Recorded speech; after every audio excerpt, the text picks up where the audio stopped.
¿Qué tal a todos? ¿Cómo les va? Mi nombre es Eduardo Colazo. Seguimos esta serie de entrevistas conociendo líderes, conociendo personas que impactan en la vida de otras personas. En esta oportunidad vamos a conocer a alguien muy especial que impacta en la vida de niños y niñas. Constanza, ¿cómo te va? Muy buenas tardes, gracias por recibirnos. Hola Eduardo, muy buenas tardes, bien, muy bien, todo bien por acá. Bueno, muchísimas gracias como siempre por tu valioso tiempo. Sabemos que es muy preciado y que sos una persona que permanentemente está con muchísima actividad. Contale un poco a la audiencia, a la gente que está viendo esta reportaje, esta entrevista. ¿Quién es Constanza Díaz? ¿A qué se dedica? ¿Qué es lo que hace en su vida? Bueno, yo soy una mujer, tengo 47 años, nací en el 73, soy administrador de empresas de profesión, estudié en INACAF, uno de los institutos profesionales más grandes que hay en Chile, y mi especialidad es del área de servicios, lo que tiene que ver con hotelería. Trabajé en el rubro de alimentación colectiva y hotelería durante aproximadamente 10 años, los primeros 10 años de mi carrera, entre Burger King Company, que fue mi primera casa. Trabajé también en Sodexo, que es una compañía muy grande en Chile. Después trabajé para Eures Alfin, que es una fiduciaria también de alimentación colectiva, que es de Australia, y posteriormente estuve encargada de contratos grandes en ese rubro. Trabajé en contratos de colegios principalmente, vinculado a niños, y luego trabajé para la Embajada de Estados Unidos en Chile, donde era la encargada de la alimentación del casino y de todo lo que tenía que ver con coffee breaks, algunos eventos, etc. Y a partir de ahí, esto fue ya el 2001, fallece mi mamá, que era también emprendedora. Ella era orfebre, era bastante artista y tenía un pequeño emprendimiento de regalos, y tanto corporativos como cumpleaños, etcétera. Y un amigo en esa época me dice, porque yo estaba con mis hijos pequeños, tengo tres, y mi hijo en esa época nació mi hija mayor, y un amigo que era muy tecnológico, con el que trabajaba mi marido, me dice: hoy podrías tener una página web en la cual vender los regalos, total, no te vas a tener que mover de tu casa. Esto va a ser súper fácil, así, y ¡Wow! tú subes las cosas a la web y se venden solas. Eso. ¡Wow! Un poco la conversación. Y yo ingenuamente, estamos hablando de 2001, cuando no existía internet. O sea, no es que no existía internet, pero no existía el e-commerce, no existían los procesos de vinculación de tarjetas de crédito al nivel que existen hoy en día en Latinoamérica, y particularmente en Chile, que si uno mira la región es uno de los países más bancarizados de la región en términos de plástico y de consumo de e-commerce.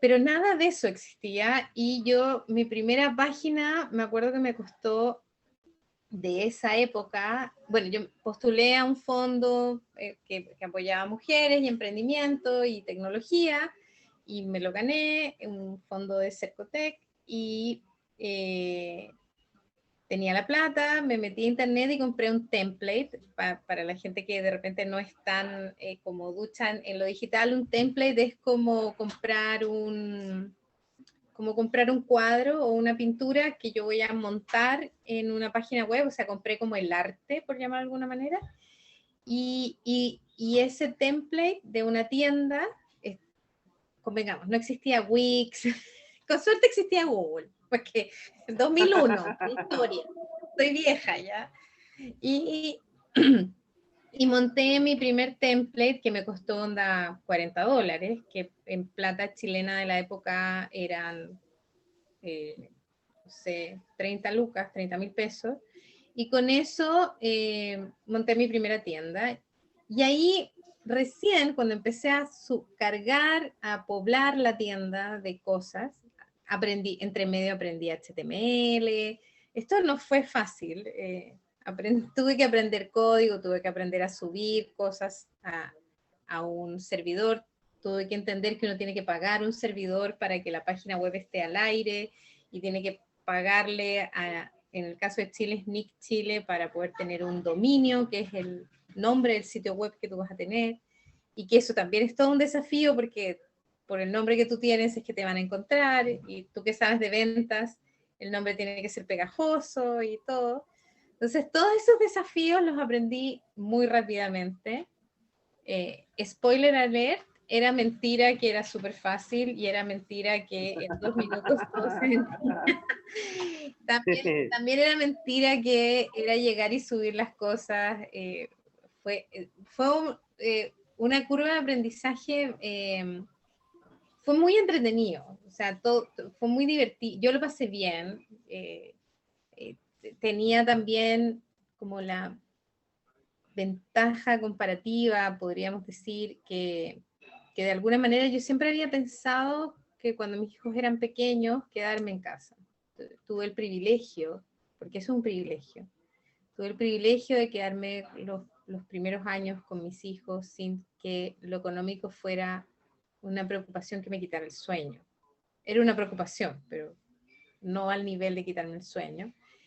Y de una u otra manera, también he sido privilegiada en tener un partner, un marido, un compañero de vida que, que nunca me ha dicho que no a cualquiera de las locuras, extravagancias y etcétera que se me puedan ocurrir en términos de emprendimiento y desarrollo profesional. Entonces, creo que esas dos cosas combinadas fueron lo que ayudaron a que yo pudiera desarrollar ese proyecto. Y ese proyecto vivió más o menos 10 años, hasta que quebró, como la mayoría del e-commerce, convengamos. El e-commerce que no es Falabella, que no es super retail, en general es muy complejo mantener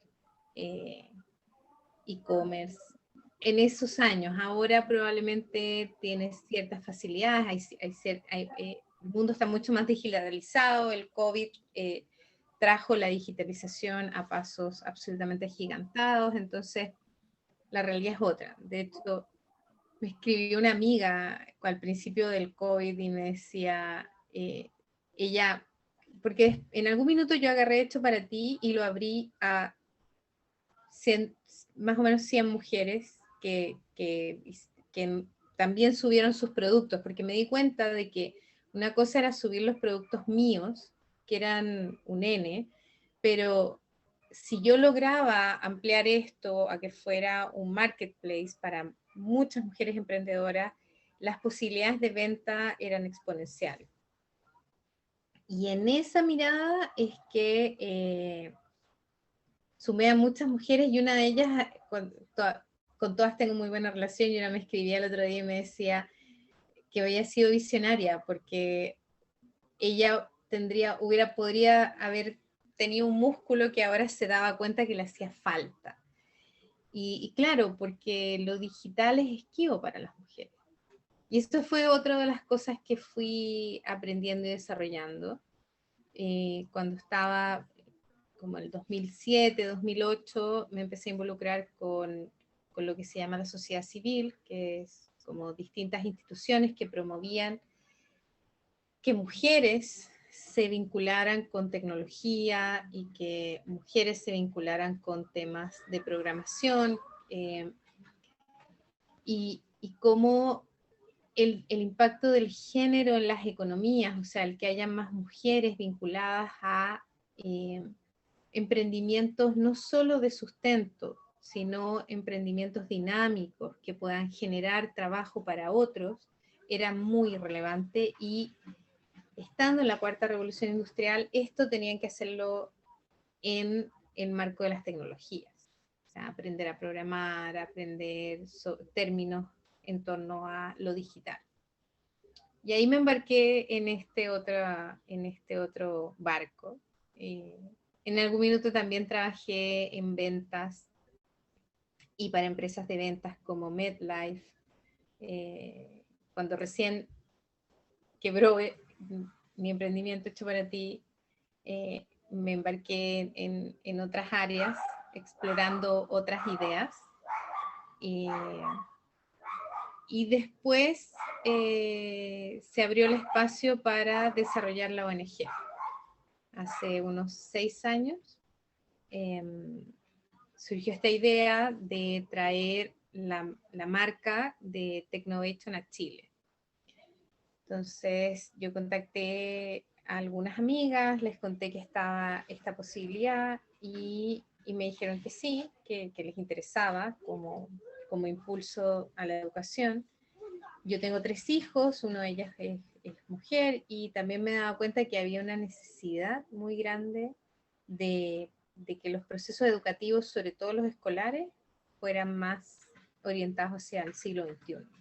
Y ahí entré a este mundo de Technovation, tecnología con nombre de mujer, y lo que estoy haciendo ahora. Wow, qué lindo, ¿eh? Hicimos un repaso de toda tu vida en un par de minutos. Y me Pero imagino más joven, me hubiera demorado. cuántas emociones deben haber pasado por ahí, por tu cabeza, Constanza. Contanos un poco cómo es hoy en día la ONG y de qué manera trabajan con los niños y niñas. Bueno, Tecnología con nombre de mujer es el soporte de 2 programas. Déjame cerrar acá.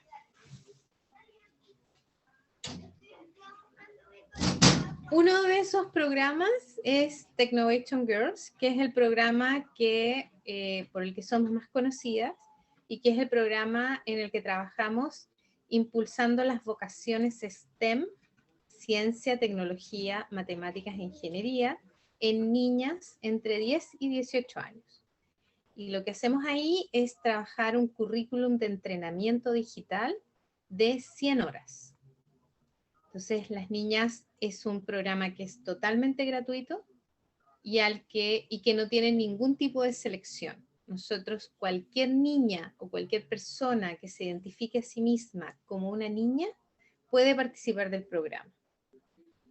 Y en esa lógica, esas niñas se inscriben desde marzo hasta diciembre en un programa que es como un bootcamp que ocurre todos los fines de semana, 3 horas los días sábados, y en el que trabajamos con cerca de 100 voluntarios y voluntarias que dedican su tiempo, que son voluntarios de la industria TI, de empresas como Accenture, IBM, Oracle, WOM, Everis, Metro de Santiago, son muchas. Qué Son un hermoso montón de proyecto. empresas Wow, que qué, están, Unilever, CGE, Gas Valpo, universidades como la Universidad Federico Santa María, como la Universidad de Chile, la Universidad Católica de la Santísima Concepción, son todas instituciones que sus alumnos son voluntarios o ¿cómo se llama? Sus funcionarios son voluntarios o profesores son voluntarios. Hay un abanico muy grande y ese soporte de voluntariado es el que sostiene el programa durante el año. Nosotros tenemos un Key Account Managers, que son las que organizan, estructuran y distribuyen a los voluntarios en las distintas sedes y en nuestras distintas actividades. Y así es más o menos como funciona a nivel de lo que son los interescolares. Por otra parte, tenemos un desafío que no es menor, que es que estamos en una realidad que no es ajena al resto de la región y de Latinoamérica, y es que el sistema escolar no está tomando la bandera de las tecnologías con la rapidez y la agilidad que está avanzando el siglo XXI en tecnología y en innovación. Entonces, tenemos programas para entrenar profesores y modificar, transformar y replantear la sala de clase con estas mismas 100 horas de entrenamiento, ajustando a lo que piden los planes del Ministerio de Educación. Entonces, no tenemos que hacer ajustes curriculares para no estar 20 años en la conversación curricular de que, ay, pucha, es que tengo que pedirle permiso a fulano, sutano, mengano, tengo que tener 50.000 estudios para cambiar el currículum, sino que nosotros nos hackeamos el sistema y cumplimos con lo que nos piden, pero desde la perspectiva digital. O sea que tienen contacto directo con la Secretaría del Ministerio de Educación. No, trabajamos con los colegios. Con colegios, exacto. Bien. Dentro de la sala de clase. Qué Y bueno. hacemos el programa apoyando al profesor para que adquiera estas habilidades del siglo XXI y aprenda a programar y aprenda a digitalizar su clase. Increíble. Eso hacemos en Tecnovector, y ese programa debe tener cerca de entre 4.000, 4.500 niños han pasado por el programa a lo largo de Chile en cerca de 4 regiones.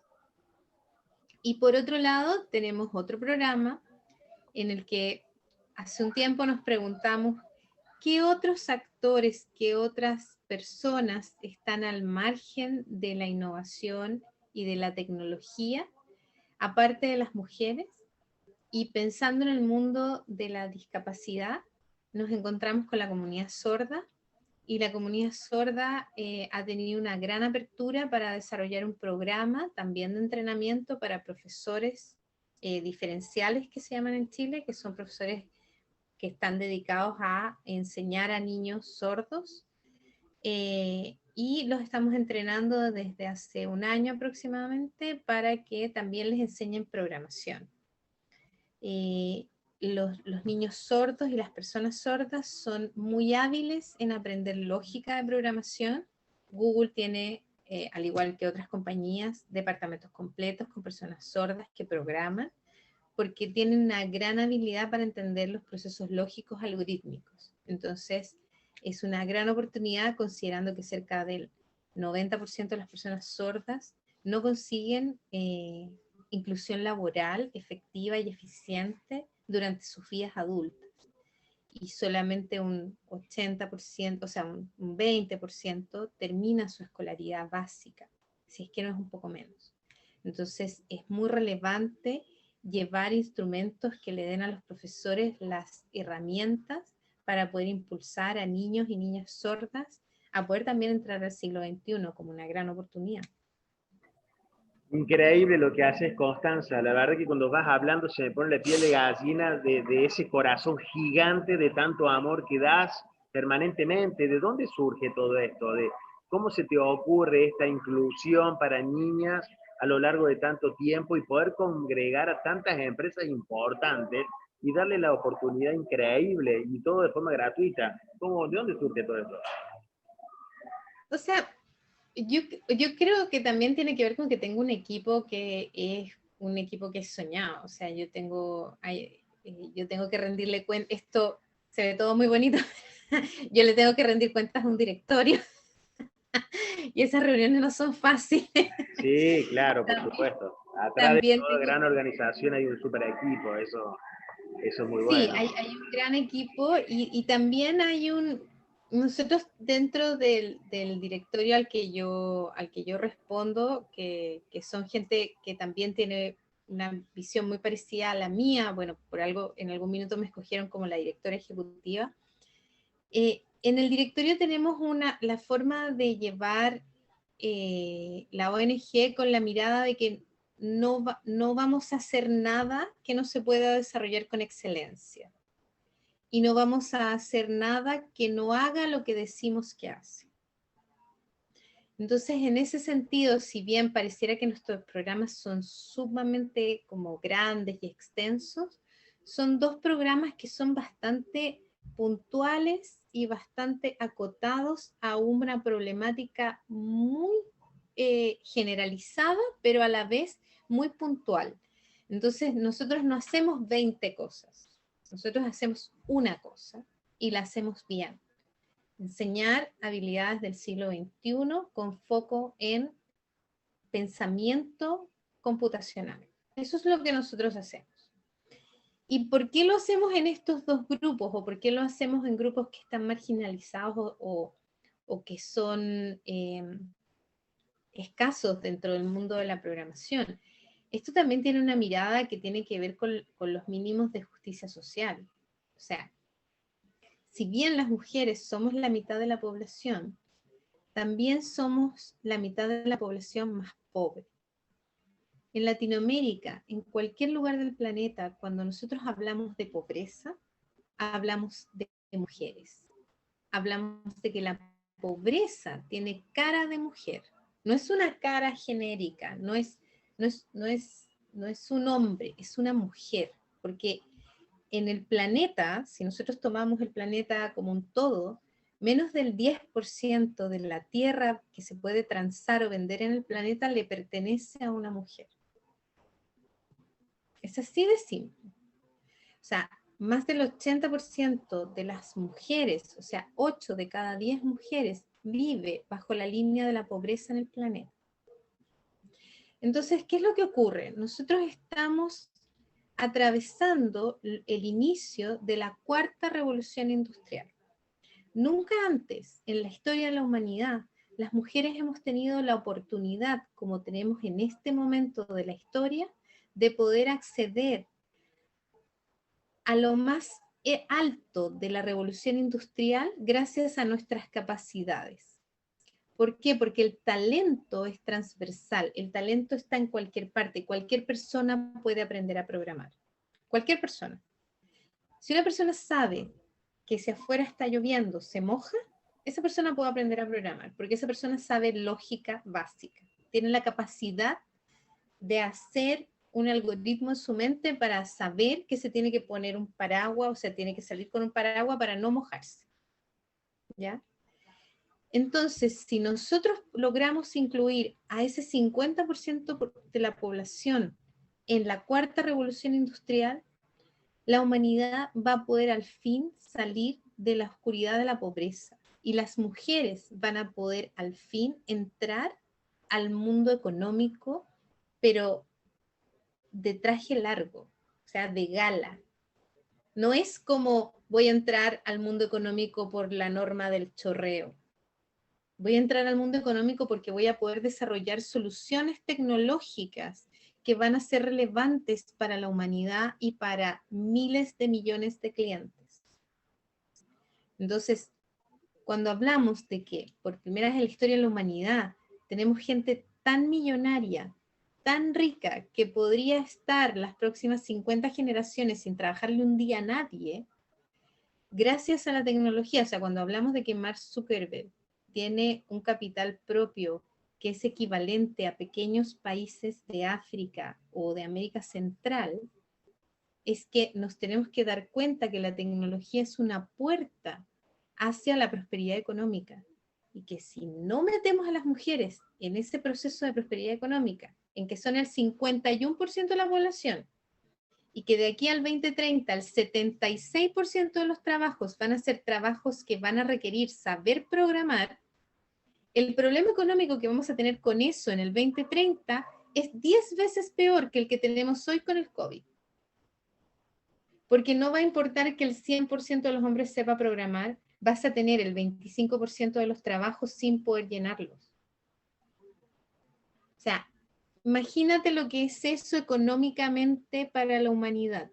Entonces nosotros tenemos que impulsar como sociedad en su conjunto a que las mujeres entren al mundo de la tecnología. Esa es la mirada.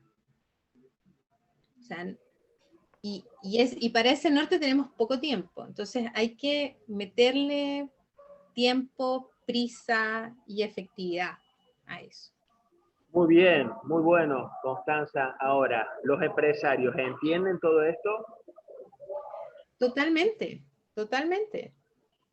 O sea, y los que no lo entienden, quiebran. O sea, las estadísticas son súper claras. Cada vez que tú aumentas un punto, un porcentaje, tu dotación de mujeres en una empresa tecnológica, tus ventas aumentan un 12%. Eso está probado, está estudiado.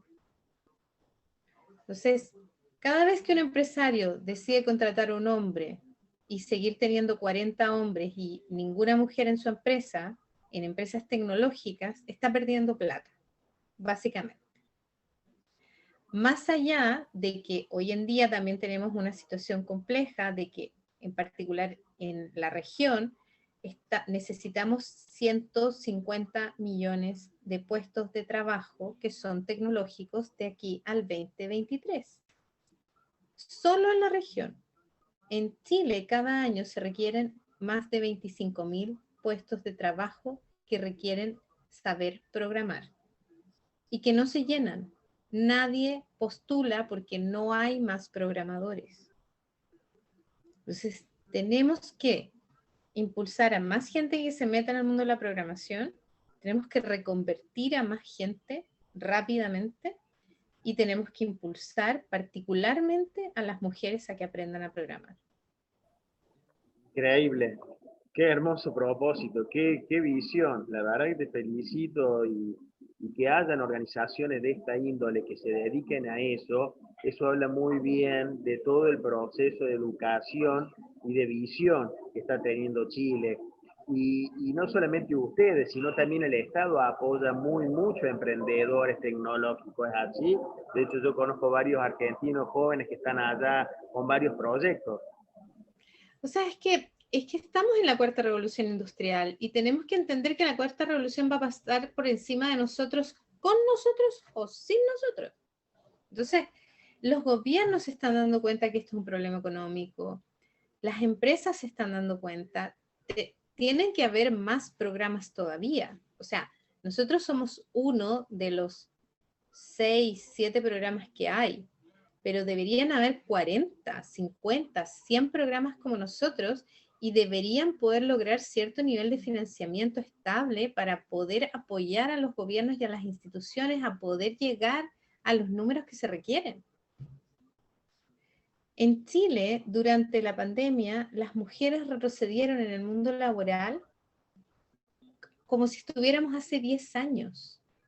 ¿Por qué? Porque las mujeres no están en el mundo tecnológico, están en el mundo del sustento cotidiano, de la venta cotidiana, de la comida cotidiana, del tema cotidiano. Tenemos que sacar a las mujeres de eso y meterlas en el mundo de la tecnología. El sueldo más básico de un programador son $1.000, $2.000. Y no es necesario que te mates estudiando 5 años. Hoy en día ese paradigma tampoco es un paradigma real. Una persona que está 6, 8 meses en un bootcamp como laboratoria, como los de CODEA, como los que organiza distintas organizaciones, Syllabus en Perú y otras, puede entrar con un rol junior a una empresa. Distintas compañías están lanzando proyectos y programas en la región. Está Pitec, está Syllabus, está los desafíos que desarrolla País Digital, hay el Banco Interamericano de Desarrollo. Todas esas instancias hay que impulsarlas para poder seguir creciendo, pero son 4 o 5. Deberíamos tener 20 instancias de ese tipo. Realmente, como decís vos, contanos un poco cómo ves a las niñas frente a todo esto. ¿Las ves con ganas? ¿Las ves con entusiasmo? ¿La ves dispersa? ¿La ves que no? ¿Qué recepción tiene por parte de los jóvenes todo esto que hacen? Bueno, las chicas que entran al programa son chicas que también tienen bastante foco en esto. Nosotros tenemos que empezar también a conquistar a las niñas que no se ven en este mundo. O sea, nosotros seguimos conquistando a las niñas que se imaginan en el mundo digital, que les gusta lo digital, y de a poco hemos ido conquistando a algunas niñas que no lo ven como una alternativa. Porque algo que también tenemos que darnos cuenta es que pareciera, y esto es una autocrítica para las instituciones como nosotros que trabajamos en el mundo tecnológico, pareciera que también hay una mirada en torno a qué es lo que se hace en tecnología, que quizás no es tan sexy o tan atractivo para el mundo más joven. Porque, pero cada vez más tenemos que mostrar que este es un rubro que es transversal a todos los otros rubros. O sea, el mundo de la salud se va a digitalizar, el mundo de la educación se va a tener que digitalizar, el mundo de la banca, todas las industrias, el mundo agrícola, el mundo ganadero, todos esos mundos cada vez más van a estar permeados por la tecnología. Entonces es ahí donde a veces los niños o las niñas te dicen, no, pero es que a mí me gustaría ser abogado. Y uno dice, ah, bueno, pero a lo mejor abogado no es. A lo mejor abogado no va a tener nada que ver con tecnología porque los abogados son como de libros. Pues bien, en Argentina ya tienen jueces y tienen juzgados que son con inteligencia artificial. Sí, sí, sí. Tenemos en Estados Unidos, en En Estados California Unidos hay muchos estudios que también. ya han creado como Entonces, a jueces digitales y ya dependiendo de lo que hacen, tal salen un cual, algoritmo y saben cuál es la sentencia. Eso es exacto. verdad. Y cuando uno piensa en eso, uno dice, la lectura de contratos. El 60-70% del tiempo que pasa un abogado en una causa o estudiando, lo que está haciendo es leer. Entonces, hoy en día tú tomas una inteligencia artificial o un machine learning que te lee los contratos y te lo desglosa y te dice si está bien escrito, está mal escrito, cumple con los parámetros que tú querías, no cumple, etcétera, así, en 2 segundos. Entonces, si bien los abogados, vamos a seguir necesitando abogados, los abogados que vamos a necesitar van a ser abogados que van a tener que entender esta inteligencia artificial y que van a tener que entender cómo conversar con los que programan las inteligencias artificiales para que los parámetros y los sesgos que nosotros tenemos como humanos y que nos guste o no, porque uno habla de que la ley es ciega, pero la ley no es ciega. La ley tiene sesgos políticos, tiene sesgos morales, tiene sesgos éticos, tiene un montón de cosas. Entonces, esos sesgos éticos, esos sesgos morales, legales, etcétera, se los tenemos que poder meter a las inteligencias artificiales de forma tal que no terminemos en una sociedad que termine llena de injusticias porque los abogados no entendían lo que estaba pasando legalmente porque no entendían la herramienta técnica. Entonces, o cuando hablamos de seguros de vida, yo no sé si tú sabes, pero MetLife tiene una inteligencia artificial que se llama Amelia, en honor a Amelia Earhart. Y esa inteligencia artificial tiene una tasa de efectividad de venta de seguros del 96% versus una persona que vende en una compañía de seguros que tiene una efectividad, la tasa más alta es cerca del 37-38%. Entonces, ¿qué es lo que hace la inteligencia artificial de MetLife? Se mete a Internet, donde la gente muy gentilmente mete todos sus parámetros, toda su información, porque les gusta hacerlo, y te vende el seguro para tu personalidad, con tus características, con tu deducible y con todo lo que tú requieres. Algo que probablemente un ser humano no va a poder hacer. Pero alguien va a tener que entender de Programarlo, seguro. claro. Sí, sí, sí, por supuesto. Increíble, Va a tener que Constanza. poder Esto que explicarle al decís es técnico qué es fuertísimo. lo que hace. Muy, muy fuerte. Constanza, ¿qué va a pasar? Que vos sos muy, muy tecnológica y actual. ¿Qué va a pasar con los cientos de millones de trabajos que se perdieron cuando de a poquito se vaya reactivando esto? Muchas empresas, bien dijiste, quebraron, otras van a ir mutando y otras, y la gente que quedó sin trabajo, ¿qué va a hacer? Es que yo creo que todavía no terminamos de hacer ese proceso. Yo creo que muchos trabajos se van a recuperar en una lógica similar a la anterior. Yo creo que van a haber trabajos que se van a reconvertir. en Latinoamérica hay varios planes de reconversión laboral que están andando. Pero si bien se van a perder muchos trabajos por este momento de digitalización, las oportunidades que se abren de nuevos trabajos son 3 veces más. El tema es que la curva de aprendizaje para entrar a ese mundo hay que lograr embarcar a mucha gente en esa curva de aprendizaje. Pero las oportunidades están ahí.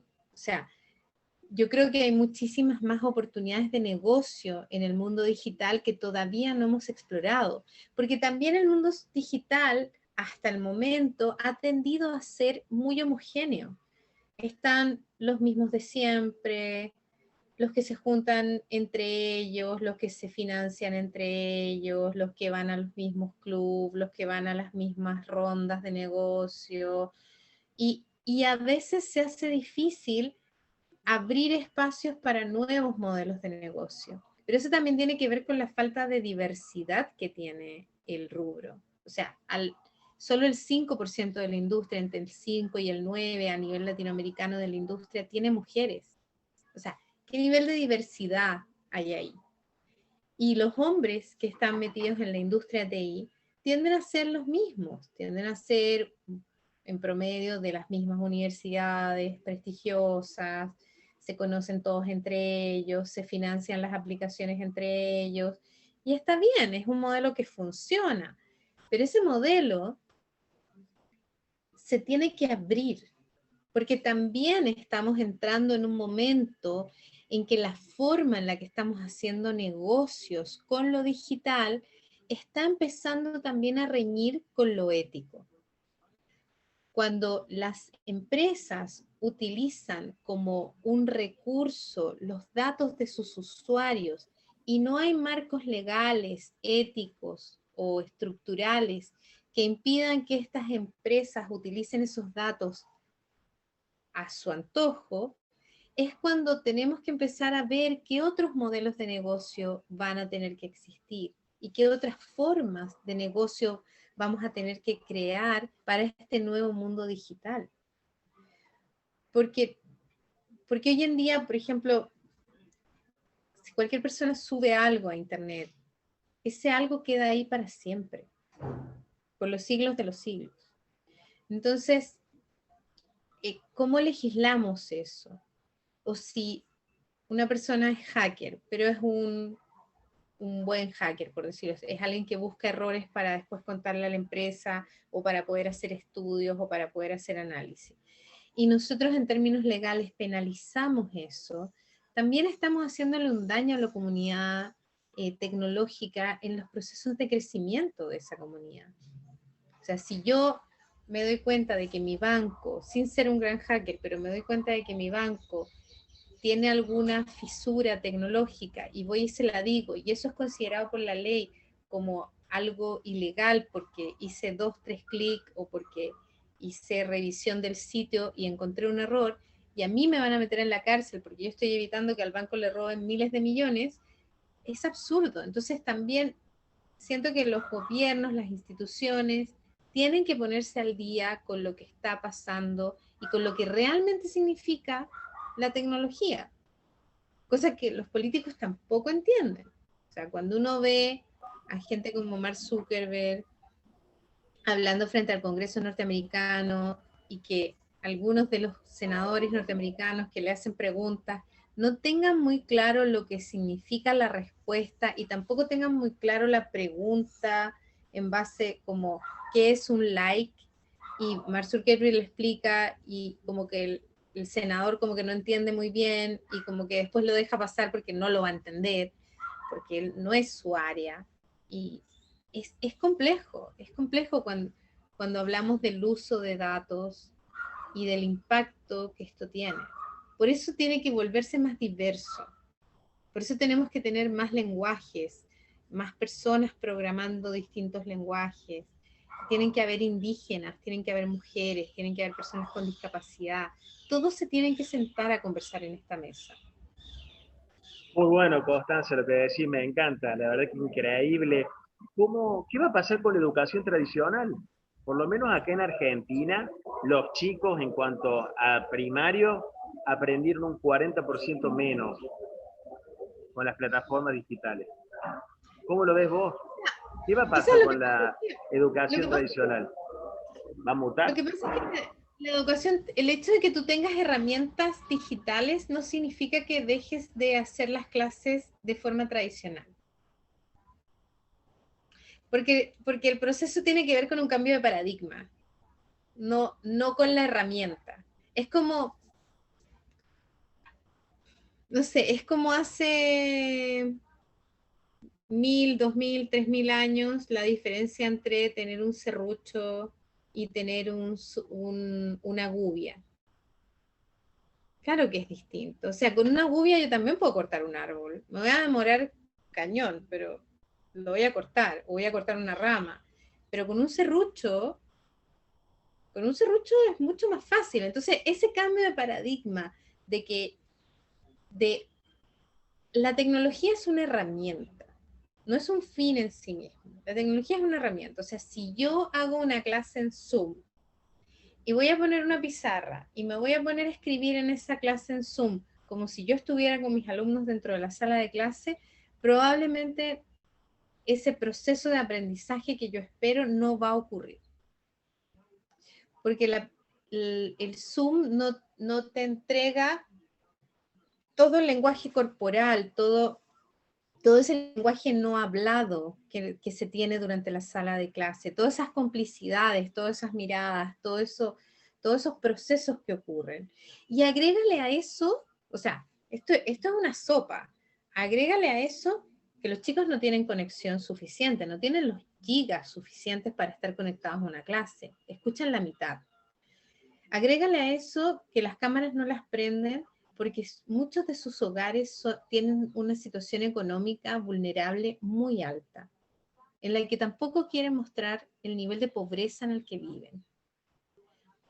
Agrégale a eso que son niños que en el colegio comían, en el colegio desayunaban, y en sus casas el nivel de precariedad en el que están en este minuto es algo que no llegamos a dimensionar. Entonces, si nosotros como sociedad, gobierno, instituciones, no logramos darles un mínimo de sostenibilidad también a estos procesos con los niños educativos, es imposible que pidamos que aprendan al mismo nivel que aprendían en la sala de clase. O sea, ahora no me acuerdo el nombre, pero hay una educadora que decía, para que un niño aprenda, tiene que poder comer. Mira vos. Es así de simple. Sí, está comprobado. La realidad en Latinoamérica Sí. es que muchos de esos niños que hoy en día están en deserción escolar o no están aprendiendo en la básica es porque no comen. Sí, eso es verdad. Más allá de todos los esfuerzos que pueda hacer un docente, que podría venir, por decirte, de Yale, de Harvard, de Corea, de Finlandia, a hacer la mejor clase online del universo, Sí. y no lo va a lograr. No. Entonces, si bien es verdad que los docentes tienen que adaptar sus clases a la realidad de la virtualidad, gran parte de los problemas que los docentes también enfrentan tienen que ver con cosas que no dependen del docente. La alimentación del niño para que pueda estar presente en la sala, mentalmente presente, la conectividad que este niño tiene, el aparato con el que cuenta para esta conectividad. Es muy distinto que un niño pueda estar en una clase virtual desde un teléfono que desde un computador o desde un notebook o desde un Chromebook o desde una tablet. Es distinto. Vos sabés, Constanza, Entonces, que uno de mis hijos tiene 6 años y cuando se conectan con la seño, empiezan, señor, pero están tan desesperados por poder hablar, poder participar, tienen tantas ganas. Entonces vos decís, ¿cómo un chico de 6 años que va a primer grado puede hacer una clase de Zoom? O sea, es un barullo, señor, que quieren tratar de hablar, entonces, bueno, no sé si está bien, si está mal. O sea, y también hay que ver el tema de, también nos tenemos que plantear cuántos alumnos tiene un profesor. O sea, ya es, desde mi punto de vista, prácticamente infrahumano que una persona adulta, por mucha preparación que tenga, en algunos lugares de nuestro continente tienen 80 alumnos, 90 alumnos. ¿Cómo esperamos que un profesor de educación básica en Bolivia, en Argentina, en Brasil, tengan 80 niños por sala? En Chile el máximo son 40 y aún así yo considero que 40 es mucho, pero en el resto de Latinoamérica los límites son el doble. Entonces, un profesor que está con 90 alumnos en la vida real, imagínate lo que es eso en una llamada de Zoom. O sea, a mí me parece de una desconexión terrible de parte de algunos líderes políticos de carteras de educación de nuestro continente, de hablar de la falta de capacidad de adaptabilidad que tienen los profesores, porque realmente el contracorriente que le toca a algunos profes es, o sea, a la mayoría de los profes, es impresionante. Entonces, creo que esto hay que ponerlo en un contexto. Yo admito y dirigimos dentro de la Fundación programas que impulsan el reskilling y la capacitación y entrenamiento y acompañamiento de profesores con la mayor humildad posible, porque nosotros aprendemos mucho de ellos también, muchísimo, cada día. Pero también hay que poner en contexto que esta situación de la pandemia tiene factores que no están en las manos de los profesores y de las que como sociedad no nos estamos haciendo cargo de mucho antes de esta pandemia. Entonces sí creo que tenemos que plantearnos la cantidad de alumnos. El 2021 es una gran oportunidad para que los distintos gobiernos, las distintas instituciones se replanteen cuántos niños va a tener un profesor por sala. ¿Cuántas horas está bien que se conecte un alumno y un profesor? Porque si bien el alumno puede que se conecte 4, 3, 2 horas, pero ese profesor, ¿cuántas horas va a estar? ¿10 horas? ¿15 horas? ¿Cuántos cursos va a atender? Entonces, esas son preguntas que nos tenemos que hacer. Yo siempre digo, la ignorancia es mucho más cara. Muy bueno, Constanza. La verdad La ignorancia es que carísima y eso es algo que tenemos que tratar de revertir en nuestro continente, o sea, darles también el lugar que se merecen a los profesores. O sea, no podemos solamente aspirar a replicar programas de Finlandia pensando que porque agarramos el programa en Finlandia y lo traemos a Latinoamérica, esto va a funcionar súper bien. Porque, no, es que tratamos de implementar el programa coreano o el modelo de Finlandia y resulta que los profesores no se adaptaron.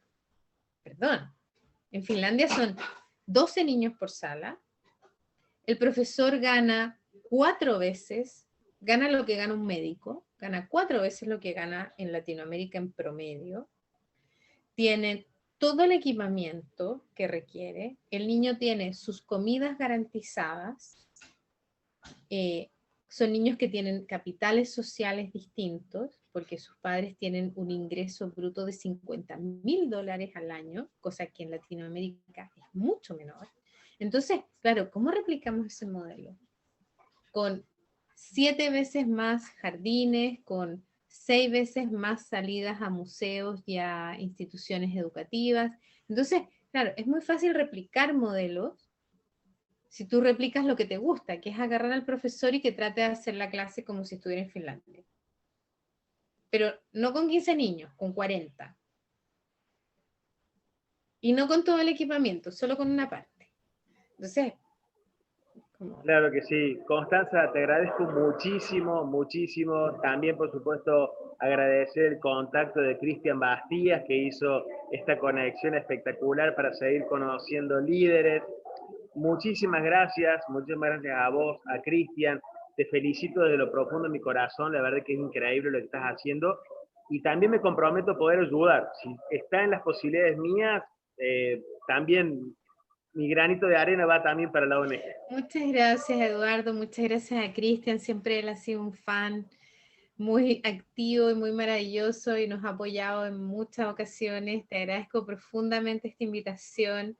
Yo creo que es sumamente relevante mostrar que la cuarta revolución industrial llegó y que tenemos que invitar a la mayor cantidad posible de gente que se sume a ella y que aprenda a programar. Hay un montón de instancias gratuitas en Internet en las cuales se puede aprender a programar. Invito especialmente a las mujeres, a las mamás, a los papás, a que inviten a sus hijos y a sus hijas a no estar solo en el celular como un ente pasivo que recibe información, sino instarlo a que cree, a que desarrollen, a que piensen, a que busquen cosas que hacer.